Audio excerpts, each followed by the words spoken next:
சரியா?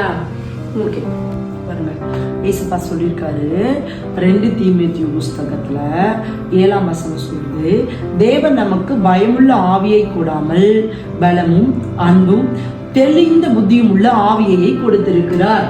அப்ப ஏசப்பா என்ன ஆவி கொடுத்தாரா? நமக்கு பயமான ஆவி கொடுத்தாரா? என்ன ஆவி கொடுத்தாரா? தெளிந்த புத்தியை கொடுத்திருக்காராம். அப்போ இந்த உலகத்துல மேக்ஸை பார்த்தோ சயின்ஸை பார்த்தோ நம்ம பயப்பட வேண்டிய அவசியம் இல்ல, டீச்சரை பார்த்து பயப்பட வேண்டிய அவசியம் இல்ல. இதெல்லாம் புரியலன்றதுனாலதானே ஒரு பயம் வருது. அப்போ இந்த பயத்தை முதல்ல எடுத்து போட்டாலே போதும். ஃபர்ஸ்ட் என்னன்னா, நம்ம பயத்துலதான் நமக்கு அந்த மைண்ட் வந்து அவங்க சொல்லி கொடுக்கும் போது அது மேக்ஸ்குள்ள போகாது.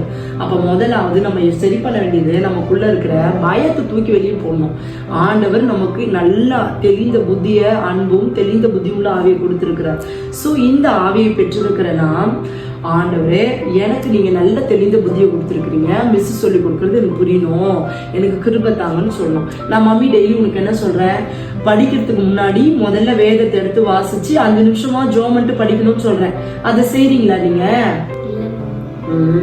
அப்போ கர்த்தரை கனம் பண்ணாதான் கர்த்தர் நம்மள கனம் பண்ணுவாரு. நீ இந்த வசனத்தை வாயினாலே அறிக்கை பண்ண போற, இந்த பயத்தை கர்த்தர் உனக்கு எடுத்து போட போற. சரியா? ஏன் நான் உனக்கு இதை சும்மா சொல்லி கொடுக்கல, மம்மிக்கும் ஒரு ஒரு விஷயத்துல ரொம்ப பயம் இருந்தது. ஆமா, எனக்கு நல்லா கார் ஓட்ட தெரியும், ஆனா ஓட்டினா யாரையாவது இழிச்சிருவோமோன்ற ஒரு பயம்.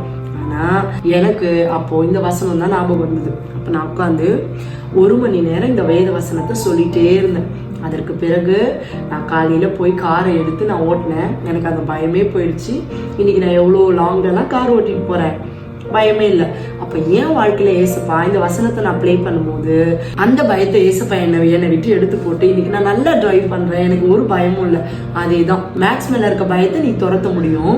நீ இன்னைக்கு இந்த வசனத்தை நம்பி விசுவாசிச்சு வாயினால் அறிக்கை பண்ண செய்வியா? ரொம்ப சந்தோஷம். நான் போயிட்டு வரேன், நான் போய் சமைக்கணும். சமைச்சிட்டு வர்றதுக்குள்ள இந்த வசனத்தை உன்னால எத்தனை முறை சொல்ல முடியுமோ அறிக்கை பண்ணு. அப்புறம் மம்மியும் சேர்ந்து நம்ம ஜெபம் பண்ணலாம். சரியா?